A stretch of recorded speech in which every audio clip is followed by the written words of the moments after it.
Virgínia Fonseca, Deolane Bezerra, Rico Melquiades. Esses são alguns dos nomes das figuras que ficaram sob os holofotes da CPI das Bets no Senado nos últimos meses. O colegiado acabou de entregar seu relatório final, com recomendações para indiciamentos e propostas de mudanças na lei. Mas será que a comissão vai dar em algo além dos memes e selfies de influenciadores com parlamentares? Eu sou a Mariana Vick e esse aqui é o Durma Com Essa, o podcast semanal de notícias do Nexo. O programa dessa semana tem também Giovana Castro falando sobre os direitos autorais da Marisa Maio, que é uma apresentadora criada por inteligência artificial, e Marcelo Montanini, que comenta a tensão recente em Los Angeles. A senadora Soraya Tronic, do Podemos do Mato Grosso do Sul, leu na terça-feira o relatório final da CPI das Bets, Comissão Parlamentar de Inquérito que investiga empresas de apostas online no Brasil. Há 4 dias da data de encerramento da CPI, o texto pede o indiciamento de 16 investigados, apresenta novos projetos de lei e cria um pacote de 20 medidas sobre o tema. A previsão é que a votação do relatório ocorra ao longo da semana, já que nessa terça os senadores pediram mais tempo para analisar o texto. A lista de indiciados inclui influenciadores como Virgínia Fonseca e Deolane Bezerra, que são conhecidas por fazer propagandas de bets. A Soraya propõe enquadrar a Virgínia nos crimes de publicidade enganosa e estelionato.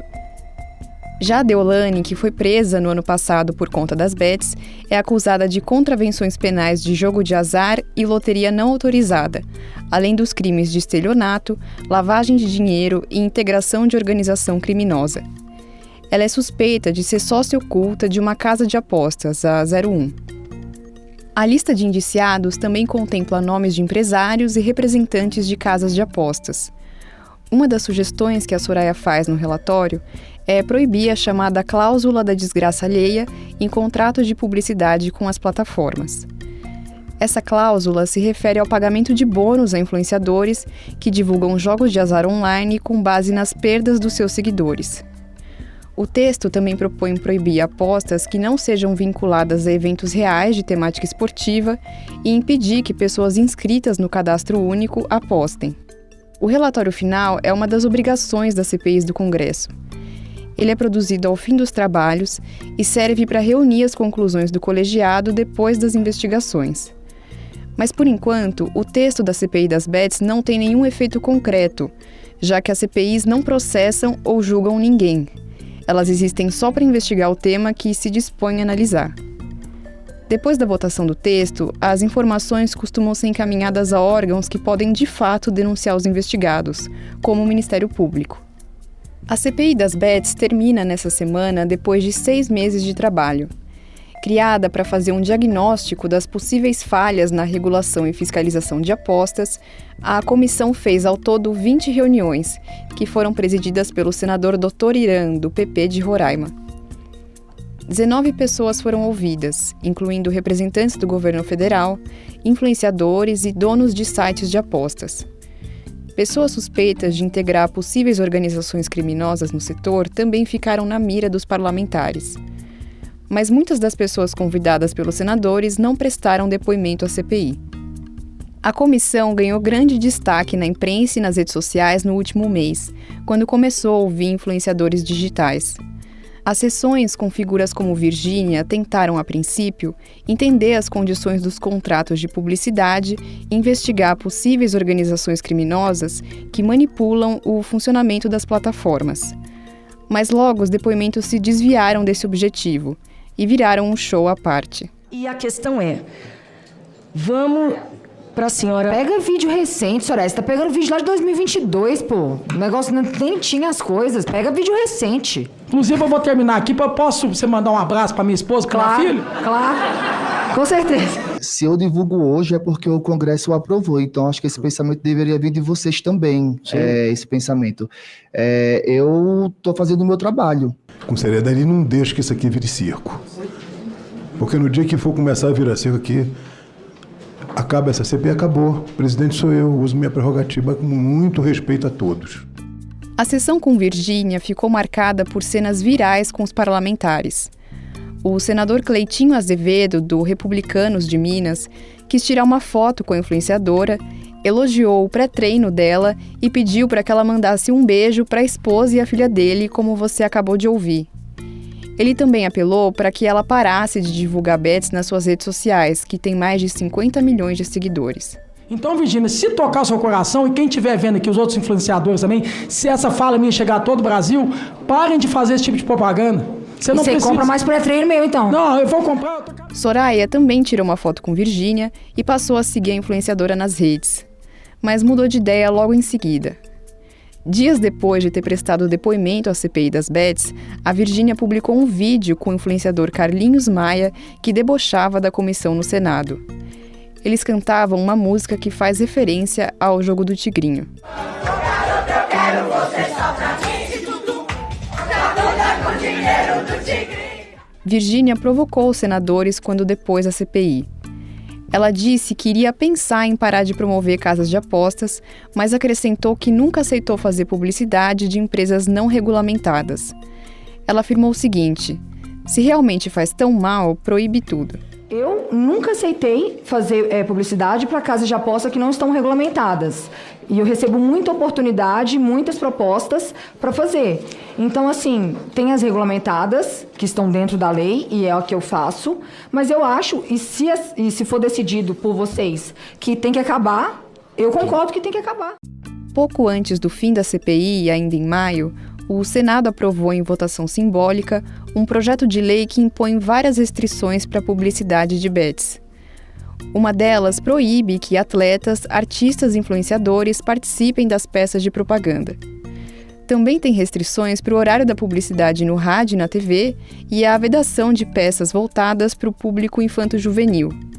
A proposta precisa ainda passar pela Câmara dos Deputados. Ao apresentar o relatório final, a Soraya disse que em 7 meses de trabalho, a CPI pôde constatar a existência de um crescimento descontrolado e desregulado das bets. Para ela, existem abusos claros, como influenciadores simulando apostas falsas e propagandas apresentando as apostas como meio de investimento ou de ficar rico facilmente. Ela também defende que o relatório reúne o melhor que o Senado pode contribuir com a lei brasileira.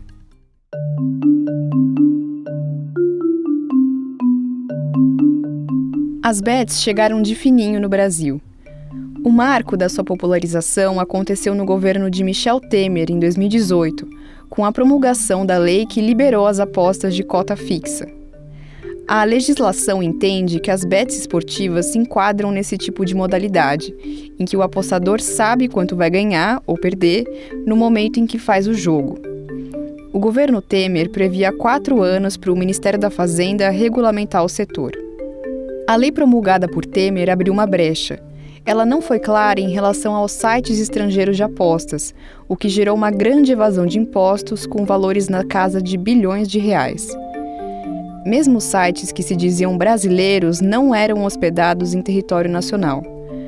Com esse incentivo e com várias estratégias para atrair novos usuários, as novas plataformas foram penetrando na vida das pessoas, que já tinham o hábito de apostar. Foi isso que disseram numa entrevista ao Nexo o Brauner Cruz Júnior e o Caio de Azevedo Barros, que pesquisam o tema. Segundo eles, a cultura de apostas está no imaginário da população brasileira desde o fim do século XIX, quando surgiu o jogo do bicho. Depois vieram as loterias e as apostas informais em grupos de amigos. A transição para as apostas online nesse sentido não foi tanto uma inovação, já que ela dá continuidade a um comportamento enraizado no país. Os 4 anos que o governo tinha para regularizar a lei de 2018 corresponderam ao mandato do ex-presidente Jair Bolsonaro. Nada aconteceu nesse período. Pressionado pela bancada evangélica, que barrava as discussões sobre legalização de jogos de azar no país, o governo engavetou o tema. Mas se a lei seguia em branco, na realidade as apostas esportivas estavam a todo vapor, movimentando altas quantias. A lei que regulamenta as bets veio só em 2023, já na presidência de Lula. O texto, que passou a valer nesse ano, impõe aos apostadores o pagamento de 15% de imposto de renda sobre o valor líquido dos prêmios, e as casas de apostas ficam sujeitas a uma tributação de 12% sobre o que arrecadam.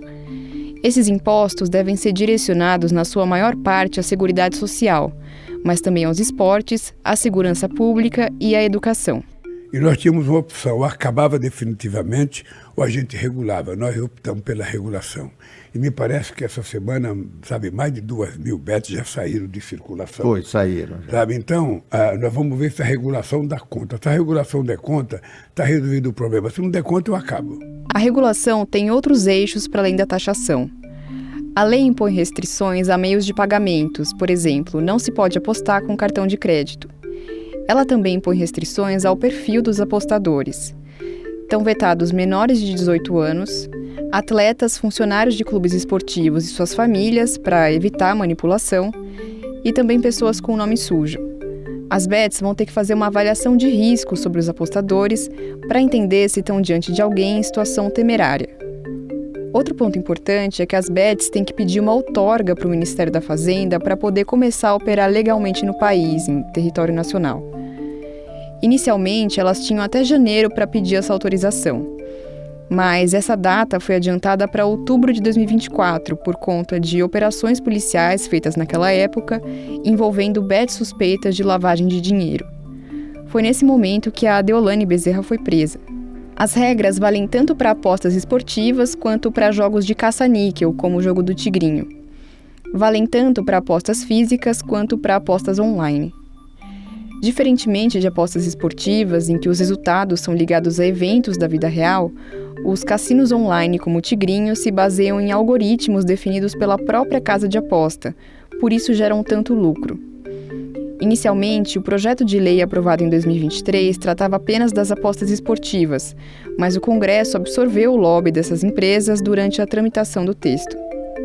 Ao sancionar as regras sobre o setor, o governo Lula conciliou a necessidade de regulamentar o tema com a oportunidade de garantir mais uma fonte de arrecadação.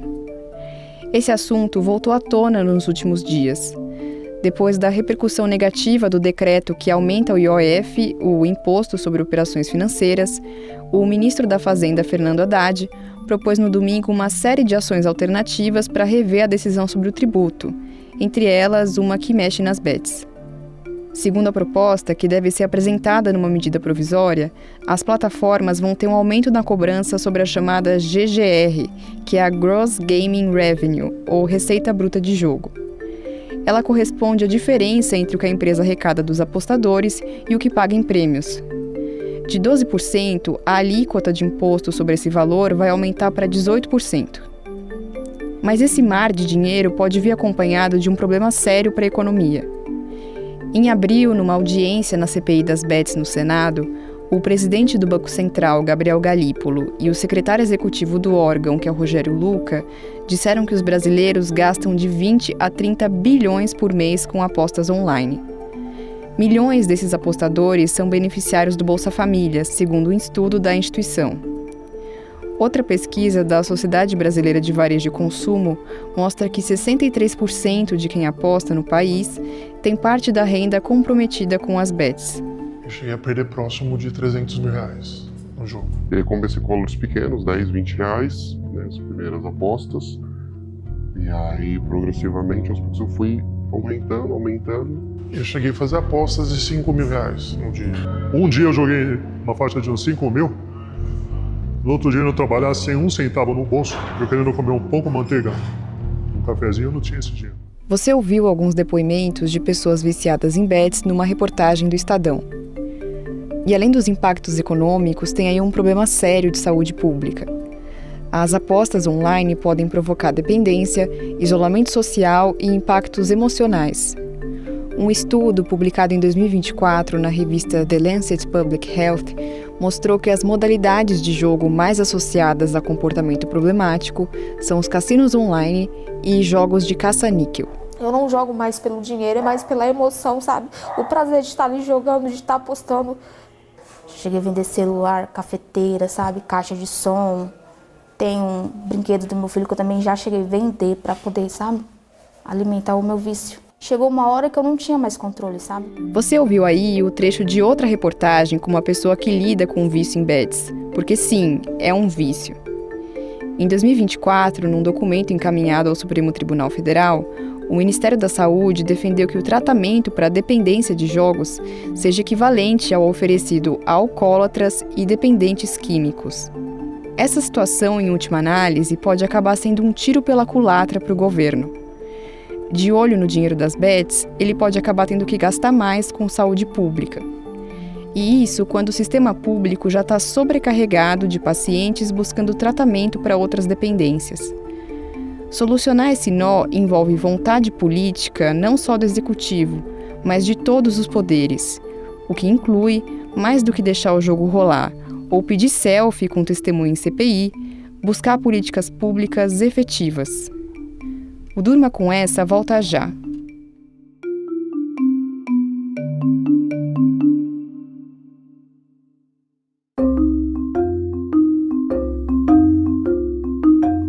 O presidente dos Estados Unidos, Donald Trump, sugeriu nessa semana que o governador da Califórnia, o Gavin Newsom, deveria ser preso porque fez um péssimo trabalho no estado.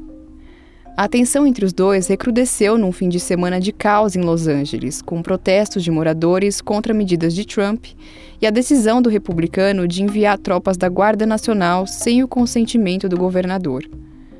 O Marcelo Montanini escreveu sobre o tema. Marcelo, o que aconteceu nesse fim de semana em Los Angeles? Os protestos começaram na sexta-feira, em meio às batidas de agentes migratórios. Houve confrontos pontuais, mas a situação começou a piorar no sábado, quando houve novas batidas que resultaram em confrontos mais fortes, com manifestantes arremessando objetos e fogos de artifício e a polícia local usando gás lacrimogêneo para contê-los. Nesse mesmo dia, Trump decidiu enviar cerca de 2.000 soldados da Guarda Nacional para lidar com os protestos, sem consentimento do governador da Califórnia, o Gavin Newsom. Quando as tropas começaram a chegar no domingo, os ânimos se acirraram. Os confrontos se intensificaram com barricadas armadas e carros incendiados. Na segunda-feira, o Departamento de Defesa americano anunciou o envio de mais cerca de 700 fuzileiros navais para a cidade. Na terça-feira, a prefeita Karen Bass decretou toque de recolher em parte da cidade. Essas batidas em Los Angeles ocorreram num momento de recrudescimento da política migratória, com o governo Trump impondo meta de 3.000 detenções diárias e ameaçando demitir as lideranças que não cumprirem. E vale destacar que Los Angeles é considerada uma cidade santuário, que é um termo para se referir a locais com políticas favoráveis à migração. A polícia local, por exemplo, tem a política de não abordar ninguém com base no status migratório. Aliás, a Califórnia, por lei, não pode usar seus recursos para cooperar com a aplicação da Lei Federal de Imigração. A Califórnia é o estado com o maior número de imigrantes do país, sobretudo de hispânicos. É também o estado com maior quantidade de imigrantes em situação irregular. E é um reduto democrata, ou seja, um prato cheio para Trump. E Marcelo, qual é o pano de fundo político e jurídico das ações de Trump? Então, Trump enviou a Guarda Nacional com base numa lei que eles chamam lá de Título 10 do Código dos Estados Unidos, que dá ao presidente a autoridade de convocar membros dessa tropa quando houver uma rebelião ou perigo de rebelião contra a autoridade do governo americano. Essa lei, porém, diz que a ordem para convocar as tropas da Guarda Nacional deve ser emitida pelos governadores, o que não aconteceu. Outra coisa, as tropas só podem proteger agentes migratórios e prédios públicos, não pode prender manifestantes, por exemplo. E caso faça, pode infringir a lei americana. A questão é que Trump ignorou a autoridade do governador, violando a 10ª emenda da Constituição. E outra, ele poderia ter usado a lei de insurreição que permite ao presidente o uso de tropas federais em território nacional para reprimir uma rebelião armada ou distúrbios civis extremos, mesmo sem o consentimento de governadores. O lance é que ele usou a Guarda Nacional para uma finalidade que não é típica dela. Essas tropas normalmente atuam em desastres naturais e sob o comando do governador. É sempre um estardalhaço destacá-las para manifestações em território americano contra americanos. Mas todo esse imbróglio jurídico tem um pano de fundo político. Lembra que eu falei que a Califórnia é um reduto democrata? Pois o Gavin Newsom é visto há tempos como um potencial candidato presidencial para 2028. E dias antes de Trump enviar as tropas e ajudar a alimentar o caos em Los Angeles, ele estava lidando com diversos problemas, como a briga pública com Elon Musk, questionamento ao tarifácio e queda de popularidade. Nada como desviar o foco, criando um caos no Estado democrata e mirando na agenda que ele consegue ter algum ganho político, que é a migração.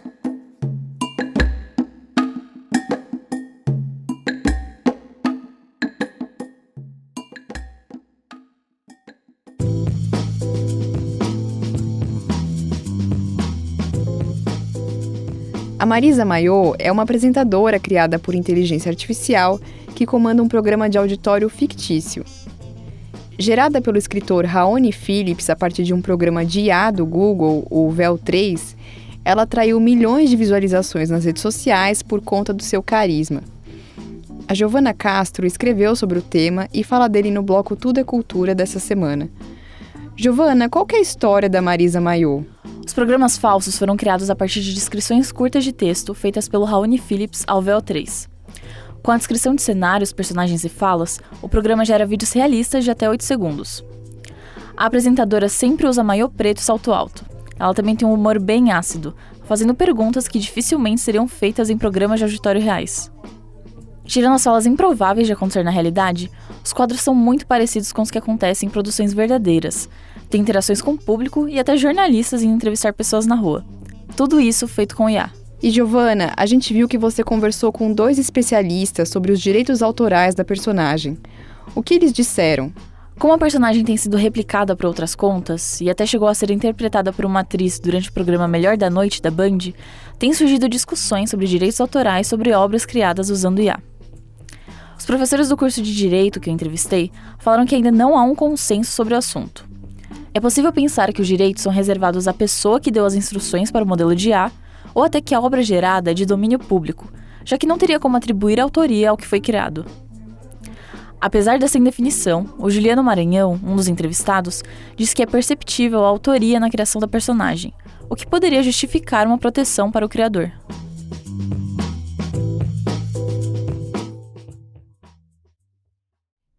Se você quiser se aprofundar nos temas que a gente tratou no programa dessa semana, entre em nexojornal.com.br.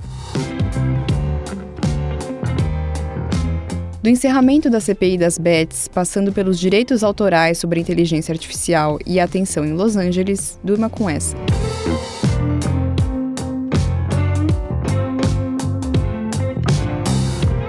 Com roteiro, produção e apresentação de Mariana Vick, edição de texto de Suzana Souza, participações de Giovana Castro e Marcelo Montanini, produção de arte de Lucas Neopman e edição de áudio de Bruno Bimbate, termina aqui mais um Durma com essa.